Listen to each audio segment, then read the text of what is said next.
सोचिए, अगर कोई लड़का अपनी ही मौत का कार्ड छपवाकर पूरे गांव में बांट दे, सिर्फ इसलिए कि वो जिंदा रहकर कुछ बड़ा कर सके। ये कहानी एक ऐसे लड़के की है जिसे सबने हारा हुआ मान लिया था, लेकिन उसने खुद को मिटाकर एक नई जिंदगी लिखी। ऐसी जिंदगी जो आज हजारों लोगों के लिए प्रेरणा बन गई है। राजू एक छोटे से गांव का सीधो सादा लड़का था। वो ज्यादा बोलता नहीं था, बस हमेशा चुपचाप अपने काम में लगा रहता। स्कूल में भी उसके दोस्त नहीं थे, क्योंकि वह हमेशा एक कोने में बैठा रहता। गांव में सब उसे डरपोक और निकम्मा समझते थे। लोग कहते, इससे कुछ नहीं होगा, ये तो बस समय बर्बाद कर रहा है। यहां तक कि उसके अपने माता पिता भी उस पर भरोसा नहीं करते थे। लेकिन किसी को नहीं पता था कि राजू के दिल में बहुत कुछ चल रहा है। वो कुछ बड़ा करना चाहता था, कुछ ऐसा जो पूरी दुनिया को हिला दे। लेकिन हर दिन उसे ताने ही सुनने पड़ते थे। राजू को पढ़ाई से प्यार था। वह घंटों किताबें पढ़ता, नई चीजें सीखता, लेकिन जब वह अपने परिवार को बताता तो वे हंस देते। इन सबसे पेट नहीं भरता बेटा, खेतों में हाथ बंटाओ।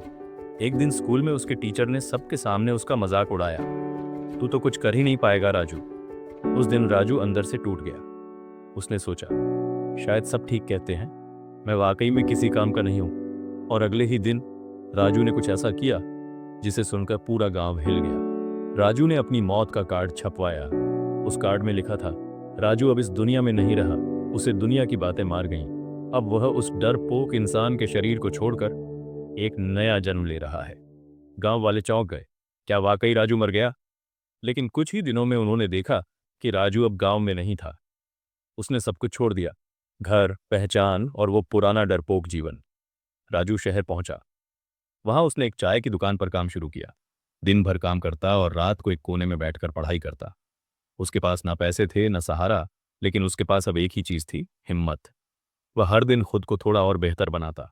उसने अंग्रेजी सीखी, कंप्यूटर चलाना सीखा, इंटरव्यू देना सीखा। कुछ ही सालों में उसने एक छोटी सी नौकरी पाली। लेकिन उसकी कहानी यही नहीं रुकी। राजू ने एक दिन सोचा, अब मैं औरों को भी बदलने का मौका दूंगा।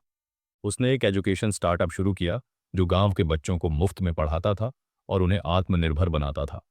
5 साल बाद जब राजू गांव लौटा तो लोग उसे पहचान नहीं पाए। अब वह एक सफल, आत्मविश्वासी और प्रेरणादायक व्यक्ति बन चुका था। उसके साथ मीडिया, कैमरे और बड़ी बड़ी गाड़ियां थीं। राजू जब अपने घर पहुंचा तो उसके माता पिता फूट फूट कर रोने लगे। उन्होंने कहा, बेटा तूने हमें माफ कर दिया?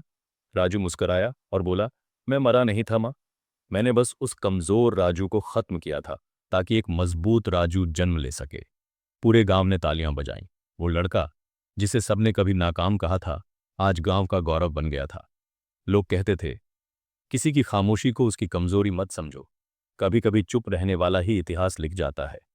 और हाँ, राजू ने वो मौत वाला कार्ड अपने स्कूल के उसी टीचर को भी दिया और कहा, सर आपने सही कहा था, वो राजू कुछ नहीं कर सकता था, इसलिए मैंने उसे मार दिया। अब जो खड़ा है वो एक नया इंसान है। और इस तरह जिस लड़के को सबने निकम्मा कहा, जिसे खुद उसके माँ बाप ने नज़रअंदाज कर दिया, वो एक दिन सबके लिए मिसाल बन गया।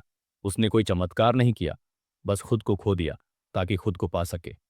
कभी कभी जिंदगी जीने के लिए पहले पुरानी पहचान को मारना पड़ता है। तो अगली बार जब कोई तुम्हें कहे तो कुछ नहीं कर सकता, तो बस मुस्कराना और सोच लेना, शायद अब उस पुराने मैं को दफनाने का वक्त आ गया है।